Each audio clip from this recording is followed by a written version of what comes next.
The planet's population is 7.5 billion and growing every year. By 2050, it's estimated to be close to 10 billion. This population boom will be dominated by one continent, Africa.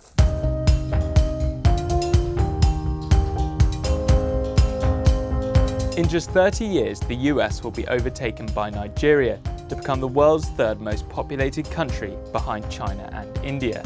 And by the end of the 21st century, 4 billion people will live in Africa, making up 36% of the world's population.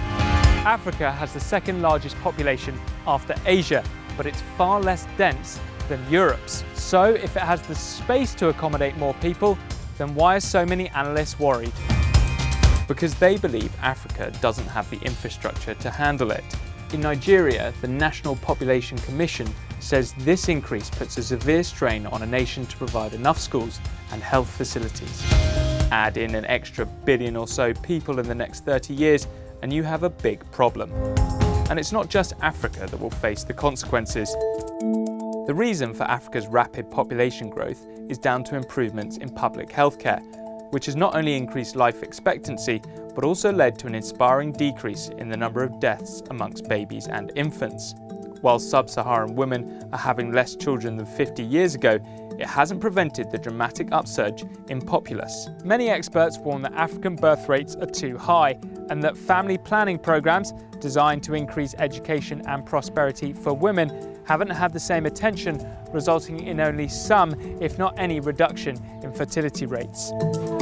This has largely come down to the reluctance by men to use contraception due to religious teachings, social norms, and misinformation about the side effects. Some activists, however, argue that Western NGOs and governments are discussing African population reduction not because the continent is unable to feed its 2 billion people, but because those same Western governments want to preserve African resources for their own people instead.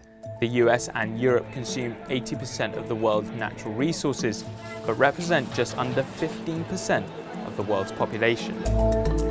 Western nations, particularly in Europe, may also be motivated by the ongoing migration crisis. Europe has witnessed unprecedented levels of migration arriving on its Mediterranean coastline, following the Arab Spring in 2011 and the ongoing Syrian civil war. And as the African population grows, the influx of migrants looks set to intensify. In Africa, the side effects are numerous, from pressures on food and water supplies to an increased threat of corruption at local and national levels. So what are the solutions? It's called a demographic dividend. Governments across sub-Saharan Africa will be hoping that fast population growth will create a young workforce that can drive economic growth. But that can only happen if there are enough jobs for them to fill. According to recent research, between 18 and 20 million jobs will need to be created across the continent over the next 25 years. And if that doesn't happen, millions of unemployed young people will become a perfect recruiting environment for both militant Islamist group Boko Haram and human traffickers selling dreams of a better life in Europe. So where do the jobs come from? Some countries are focusing on an industrial revolution, turning farmers and fishermen into makers. Ethiopia, for instance, is the fastest growing economy on the continent, and it's all built on massive infrastructure investment. They now have brand new 6-lane highways, electric railways, and vast social housing estates. But in Nigeria's largest city, Lagos, the need for new housing has created new problems. Vast slums in the megacity have been bulldozed to make way for luxury high-rise apartments, despite alleged court orders to halt the destruction.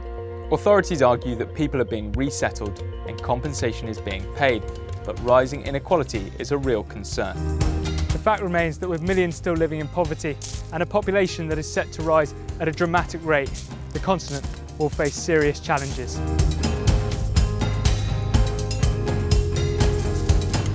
Regardless of their motivations, both non-African and African nations have a role to play to turn the continent's rapid population growth into a positive, more modern, sustainable environment.